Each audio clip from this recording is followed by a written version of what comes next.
Hey group, MACT here, and I am back on this wonderful, dreary, cloudy, foggy, misty day.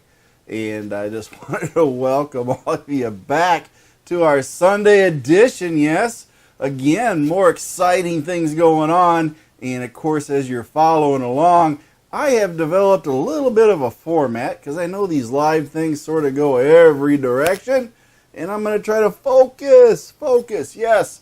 And we're going to focus on a set format, and I'm going to try it out. You guys let me know if you like it. But I'm going to start out first, as I always do, with the Welcome Aboard group. And of course, my computer has chosen to freeze up as it's doing its best. And we're going to try to get it here. Come on, computer. Yeah, it's frozen up on me, folks. Don't like that. No, I don't. Anyway, let's see if I can't get it to cooperate a little bit. And we're going to start out with some of our names. We got Sergey, Billy, and then some name I can't even read. And welcome anyway. Craig, Nassim, Dean, Ben, Brad, Aiden, Jeremy, Joey, Jose, Remy, Renee, Francisco, L. German, Ronald, Francisco, Nexon, Jimmy, Johnny, Mike, James, Hiwa, and LC are all some of our new members for this last week. And of course, welcome in, folks, to MACTFORDEDGE. I think you will find this a very, very good group. And of course, we do have a few rules. And I will tell you, you guys can use any cuss word I use in my videos on YouTube. Yep, you can use any cuss word I use in the Facebook group. Good luck with that one, right? Okay, rules of kindergarten. Be nice to each other. And of course, sometimes you just have to walk away and bite your tongue. And of course, live to fight another day, as they say. But we don't like to fight. We like to get along. So a little respect, we can make it. But overall, you guys are a great group, and I have no quandaries about that. And, of course, we're doing good. We got a lot of things that are going on, of course, that we're going to do. And the first thing we're going to do is we are going to cover this section that I call, and this was suggested by a member. So this is going to be a section that we're going to call, if it's not broke, you're not trying. Okay? I think it has some reference maybe to red, green, or something like that. But I think it's a good, snazzy little title. And our focus today is, of course, going to be on a lower control arm. And one of our members here was working on a lower control arm. And I see if I can't find his name here. And of course, again, my computer is not doing. I got a lot of stuff open today for some reason. Okay, let's see if we can't find it here. I hate this. This is not working out good. We got James. James is working on his lower control arm. And I'm going to tell you, James, I would hate to be in your position. Holy cow, folks. I don't know if you've read this one on James, but I think this one covers it for this new topic here. He was working on his LCA, and there's a horizontal bolt that goes all the way through the front lower control arm mount, and it goes in from the front of the edge, and it goes horizontally, and it grabs onto a nut that is inside the subframe of the front end. Yes. And his little nut on the end of the bolt, the nut is spinning, folks. You have no idea what kind of problems you're in until you have this one, because we've discussed it, and the only way to get at that nut is to cut a hole in the subframe and try to get a socket end on it or a wrench or something to hold that nut still. And keep in mind, this thing is at over 110 pound-feet of torque. Yes. So you can see why this is a quandary all by itself. And get this, if you can't get it out, then your lower control arm ain't going to be bolted in, and you can't drive it that way. and the subframe is nearly $2,000. Yeah, that's an expensive little nut that's inside there, because that subframe is stamped and welded shut. You're not going to get it open. There's no access to it. So if this nut spins on you, you got to cut that frame with a hole big enough to get a socket in there or something to grab a hold of that nut to hold it still while you torque it off. And then you may have to just re-weld it back shut again later and paint it and hope for the best. But yes, I think this one is a quandary on him. And of course, we want you to tell us what your solution was, James, and hoping you don't have to buy a new subframe for that thing, because that's going to be a pricey little devil there. But hopefully you get it fixed. Hopefully you get that LCA off of there and get that nut welded back in there. And then, of course, you can carry on smartly. And yes, you probably hear the train. For some reason, Sunday, the train is driving by my house. I don't know why. It's never done that too often. So anyway, thank you, Canadian Northern Railroad. Yes, I don't know what they're doing all the way down in Iowa, but they're here.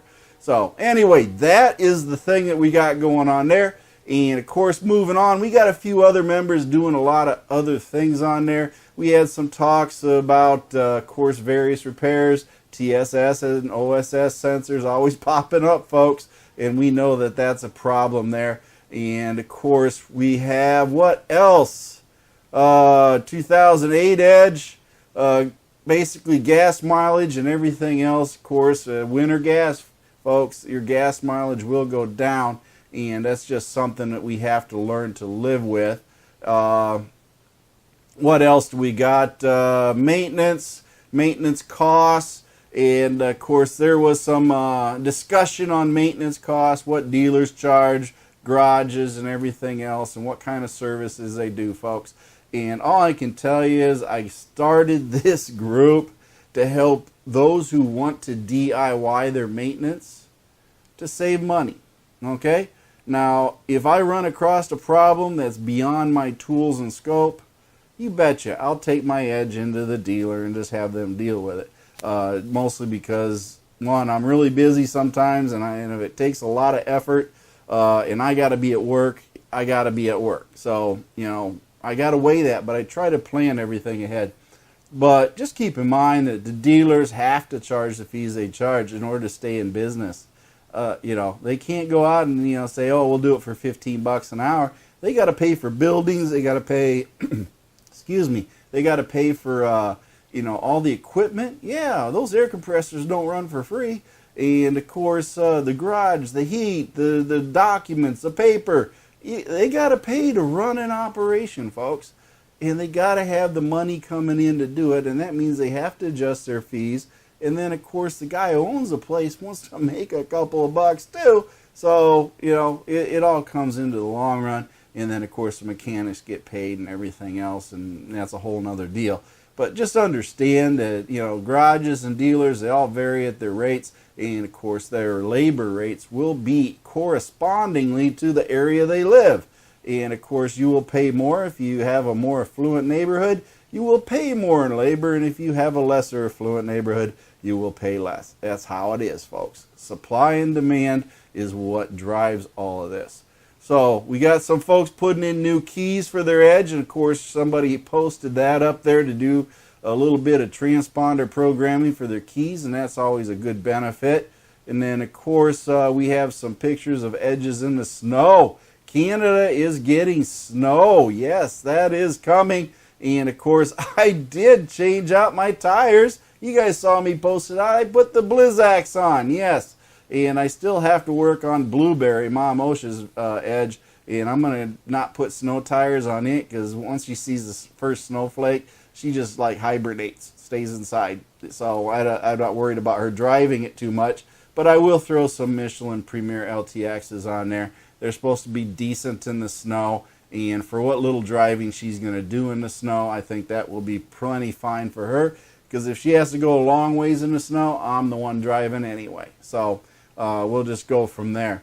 But got a lot of neat pictures you guys are putting up. And like again, we had that one picture that was put up there that was in the snow with that white Ford Edge Sport, and that is a postcard picture, folks.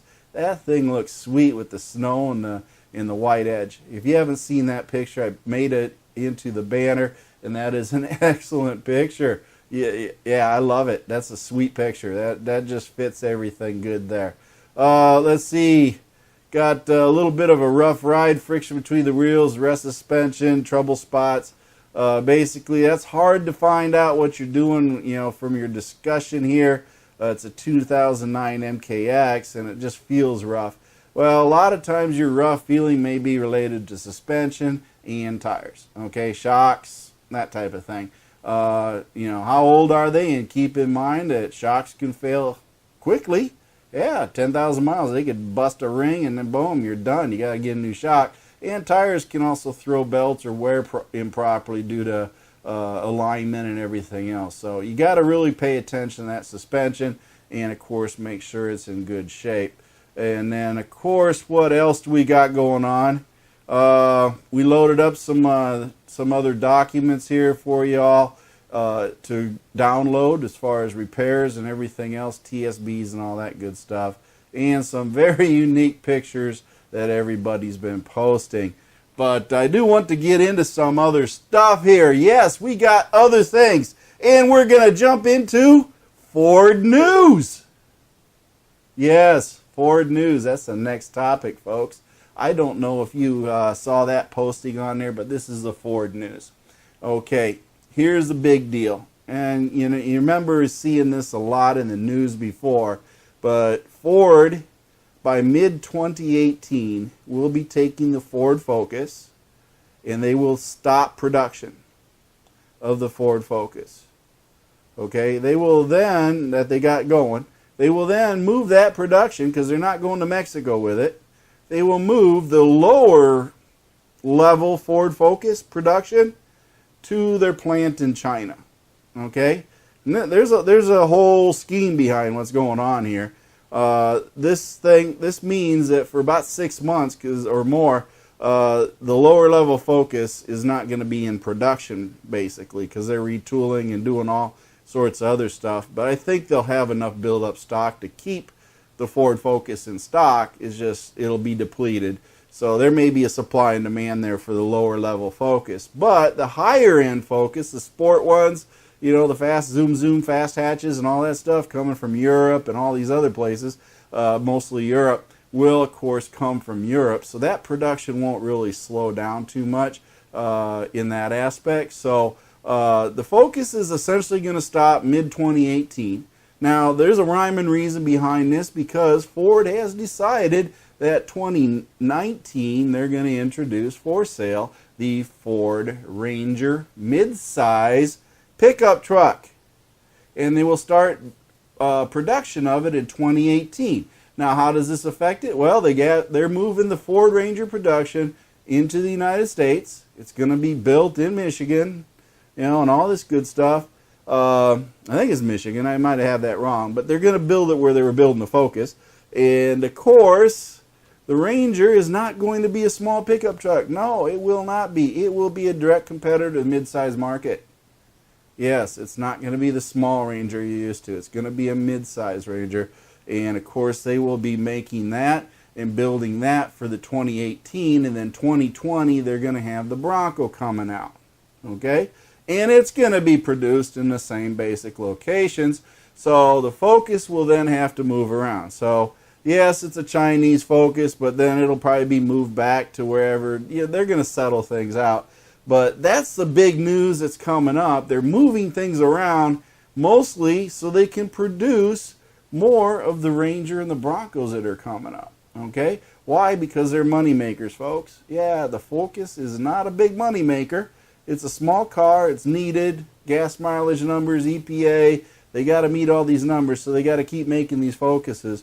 But most of their bread and butter is, of course, with the SUV and truck market, folks. That's where it's at. So they're going to keep the trucks in the United States, move the Focus over, and boom, Bob's your uncle. You got a Ford Focus from either Europe or China, one of the two. And then, of course, you got a Ford Ranger mid-size pickup truck starting late 2018. By 2019, you'll be able to buy that bad boy and drive around it if you want to. So that is the Ford news on that aspect, other than a few other little tidbits of what they're doing with their SUVs, and they're revamping all their plants and everything else. So this is a big year for Ford. A lot of manufacturing facilities getting revamped, retooled, and of course reproductions of everything are being done, and you will see new Fords rolling out here this next year. And of course, keep in mind the 2018 year is the last year of the 2.0, and you will have the 2.5 refresh. Yes, the Ford Edge, Lincoln MKX refresh, I guess, is what's going on. Mostly the Edge refresh will occur in 2019, and the 2019 model year, you will see a 9-speed transmission in the Ford Edge. And I'm hoping, I'm dreaming, folks. Just keep in mind that it's not nothing I've read, but that 3.3 GDI gas direct injection engine, I think will eventually make a debut in the Edge. I don't know when, but it's going to happen. That 3.5 is getting old, and they're going to be looking for a replacement, and I think the GDI 3.3 is going to be the replacement. So will it marry up in 2019 as a new introduction to replace the 3.5? Don't know. We will wait and see what happens. Okay, that is your Ford news. Now let's do upcoming projects. Yes, as with all things, you guys know I always do a lot of projects. And I went out and I bought some of these. Yes, I have brake lights. I got license plate lights that keep burning out. I don't know, those Chinese things I bought, they just drop like flies. So I decided to buy the Philips one. They're probably made in China too. I don't know where they're made. But we'll go ahead. And where are these Philips made anyway? They're made in China too. But maybe their quality's a little better as far as production. Who knows? But anyway, I'm going to replace the license plate, you know, and that's that, what is that? That's that T10 or whatever it is, a little bulb here. So I'm going to slide this bad boy in the license plate. I keep burning them out, see if that one lasts. And then, of course, these are the brake light and back lights. And these are red, folks. They're not white, they're red. So you want to make sure you get the red ones. The white ones bleach out your tail lens, and of course it looks sort of, according to some people, pinkish. And we don't want pink tail lights, do we? That would be terrible. And then, of course, you do know that Lou has got a doctor's appointment scheduled for the 14th of November due to the accident.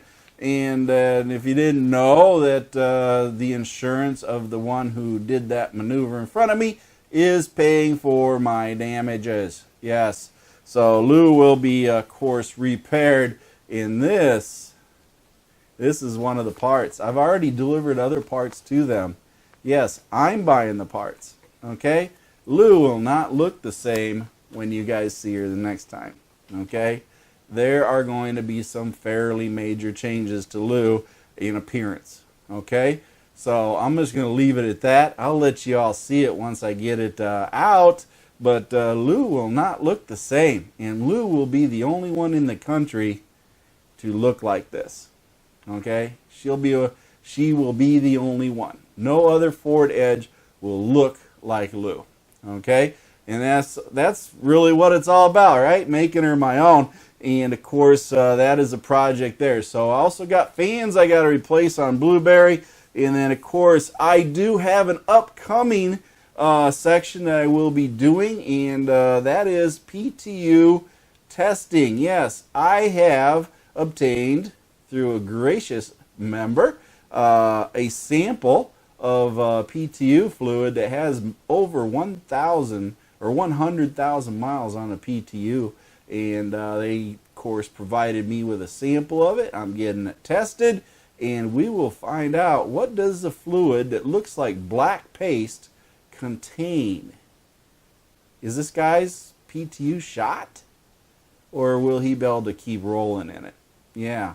If you're curious what 100,000 mile PTU fluid looks like, we're all going to find out. And we'll, of course, get that information out there. And if this don't make you want to change your PTU fluid, I have nothing else to say to you.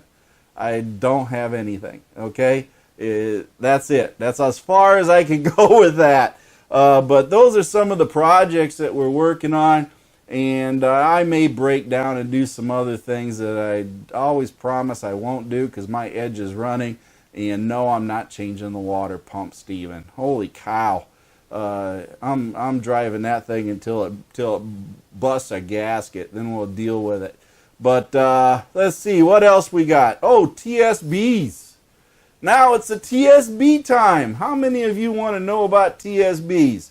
Well, you remember last week I talked about the right-hand turbocharger on the 2.7 2015 Plus Ecoboost engine, and essentially what I've done is posted the repair document for the turbocharger for the right or left-hand turbo this time. Okay, last time it was, of course, the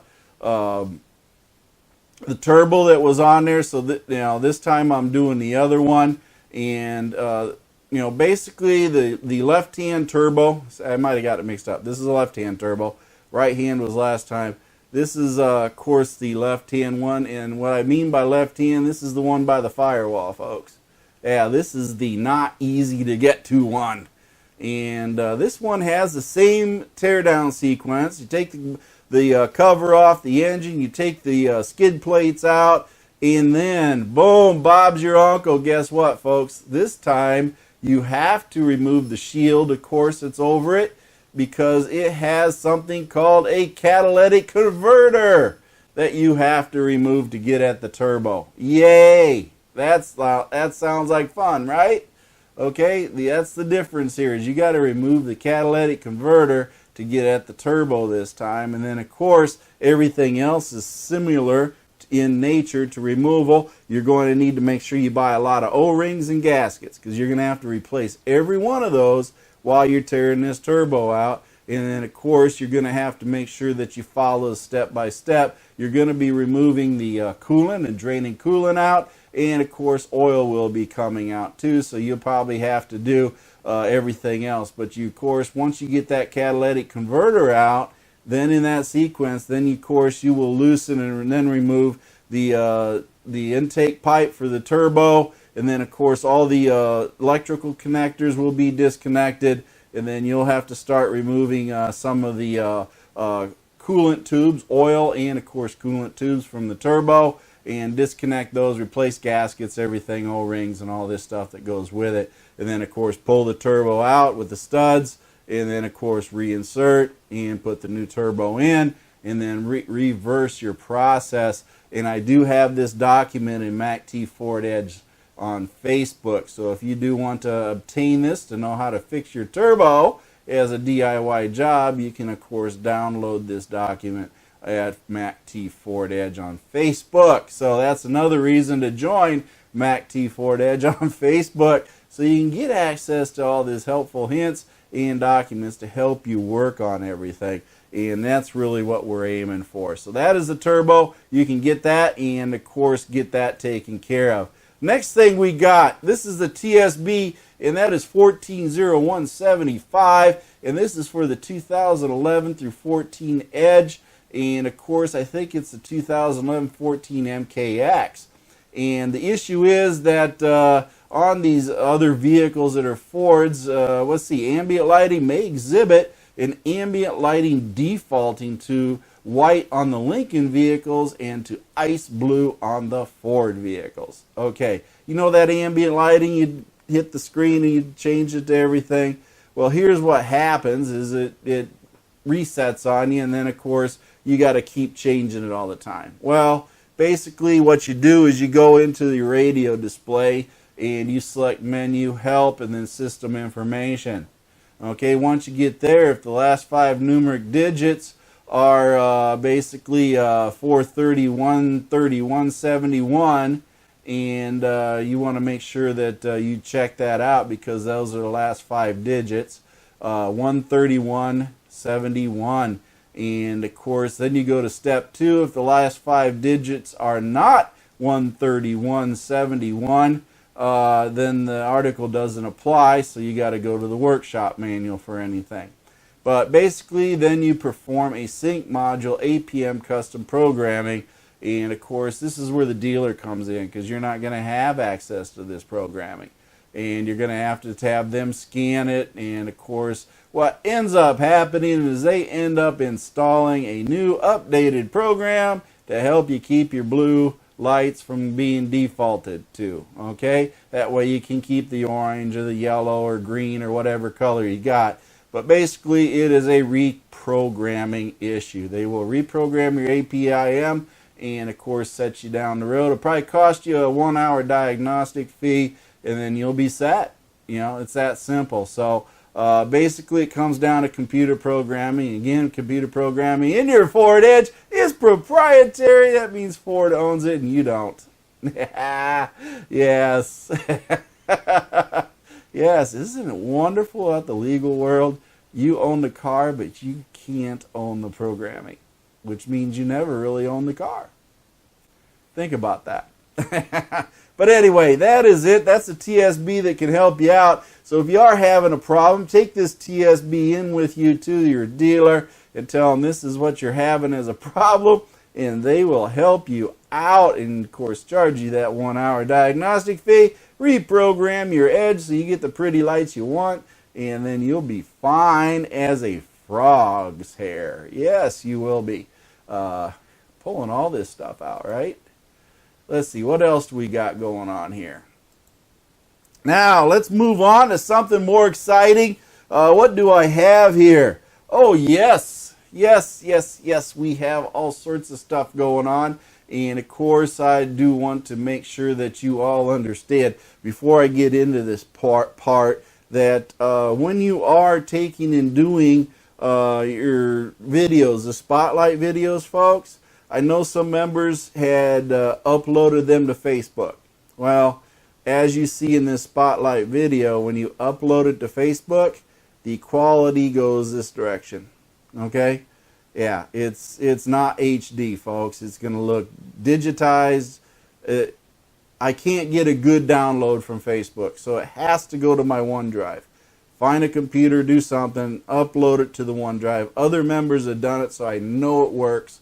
Just got to figure it out, but it's there. It's a public folder. All you have to do is upload the file into the OneDrive, and boom, Bob's your uncle. I got it, right? And I've done it, 2 or 3 times with 2 or 3 members, so I know it works.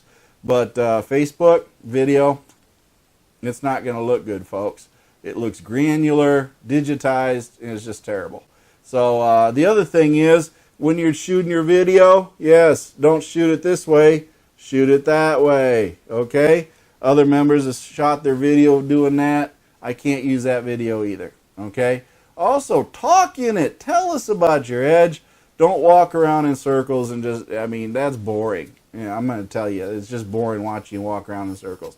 You got to tell us what you want. This is a spotlight. You have to tell us what makes this Edge yours, okay? That's the only way this whole spotlight thing is really going to work. You do have to say something. You got to tell us what you did to your Edge. Tell us the year. Just walking around it, we don't know what year it is. We know what generation it might be, but we don't know much else. So that being said, we do have a spotlight video, and of course this was off of Facebook, so the video won't be 100%, but it's the best I can do it, folks. And of course, this spotlight video is from Elhard Meneses, and he has a 2015 Edge. So we're going to go ahead and jump into the spotlight video now. And Elhard, you take it away and let us know about your Edge and your fancy equipment you have on it. Okay, Bill, so here's the video that you've been requesting. I was not able to break anything yet on my Ford Edge, but this is your 2015 Ford Edge Titanium Edition, mostly stock except for the tinted windows.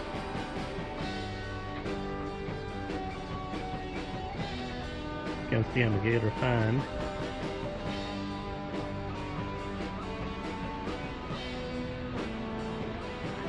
So there you go. This is the 2015 Ford Edge.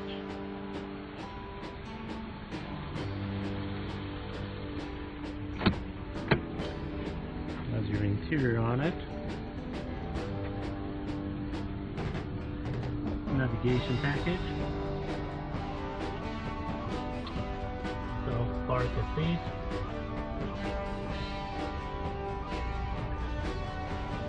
Dash cam. Hope you enjoy it. A little video for MACTFORDEDGE. Just trying to show how the park assist works with 2015 Ford Edge Titanium Edition. I could technically take it out myself out of this spot, but we're gonna try the self park assist and see how good it is. Start up the car. I always put my handbrake or emergency brake, so we're gonna turn that off. Gonna hit this button right here once, and it will ask us which side do we want to drive out from. Gonna say to the right, and then it says shift to reverse. You can see the steering wheel turns by itself. I'm not doing anything. It does it all automatically. All I do is accelerate and shift and brake. Move forward.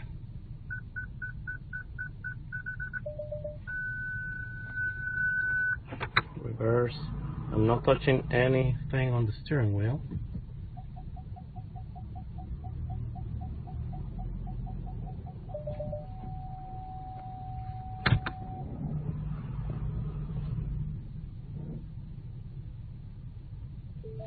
And here we go. We are out of the spot. Thank you for watching. All right, that was Elhard and his automatic turning Ford Edge. Yes, he's got all the bells and whistles on the thing. It drives by itself practically. And of course, that's just the next step to autonomous driving, right? But Elhard, you got a great ride there. And of course, I wish I could come get it from you. But then again, you got all that money over there, don't you, Elhard? But just kidding. He's a good guy. And of course, he is one of the admins on this group too, if you guys didn't know that. But he works hard at keeping that Edge running good. And of course, that's what it's all about. But that is the spotlight video for today. And of course, that is pretty much it from what I'm really doing today. I know I got a short one today, 30 minutes, but I do have some bonus footage at the end for all of you members who posted something special today on MACTFORDEDGE. And this is me honoring special cargo that you all transport in your Edges, okay? I put this video together. I want you all to watch it here at the end, and of course you'll see it on YouTube. But I took everything you guys gave me and I made it into a video slideshow. So I hope you all watch it on YouTube.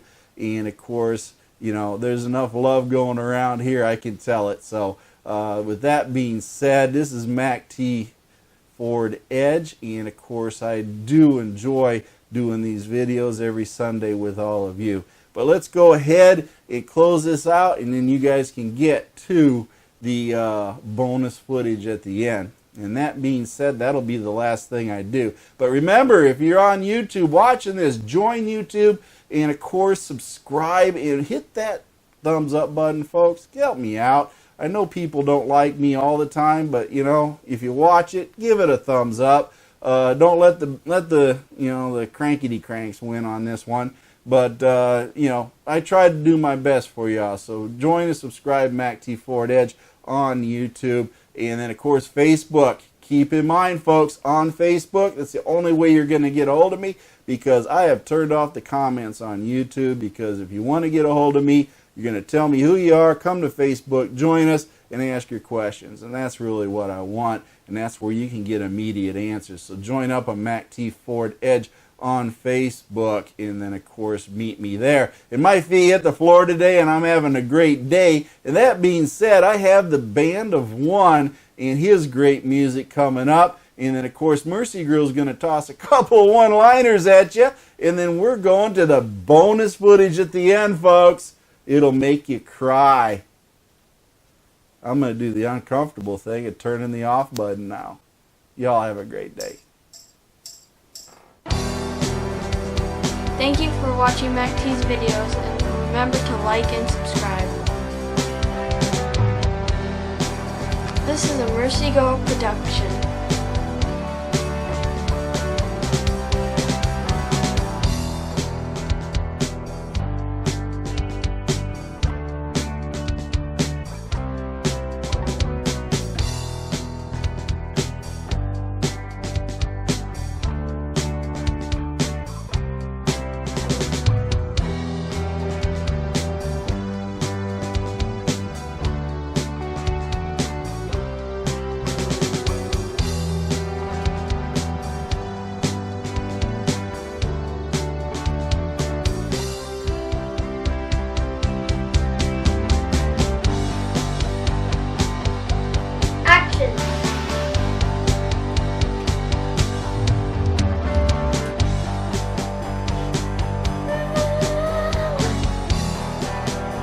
Green. What are those? I can't follow you. You move so fast. They are called finger lights. Finger light? These are like the ones added with the tip. Let me see them. There we go. The flashlight inside of Okay, stand back so I can see them. there's a flashlight in each one of these, and then how it gets its glow at its tip. The light travels through the little thread and lights up at the top. So it's fiber optic then. Yeah. It's kind of like glass. Yeah, it's fiber optic. Yeah. Are you going to be a fiber optic engineer when you grow up? No. What are you going to be when you grow up? I'm just going to be a regular mom. You're going to be a mommy? Yeah. And you're going to be a nurse? No. And take care of all the owies on babies?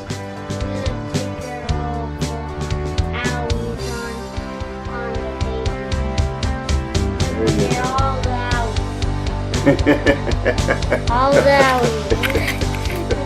Oh, that's cool. Keep doing that. That's cool. Maybe some red one or green one. There you go. There's a green one. There you go. Is that cool? See the red one. There's just the red one. There's the red and blue. Here's the green added. That's so cool. Hey, I want to see. Hey, how cool does it look? Cool does it look?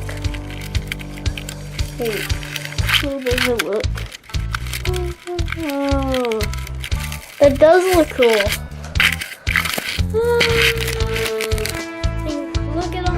They're all combined. It's a disco party! It's a disco party! It's a disco party! It's a disco party! Is that cool? Yeah, okay, that's good.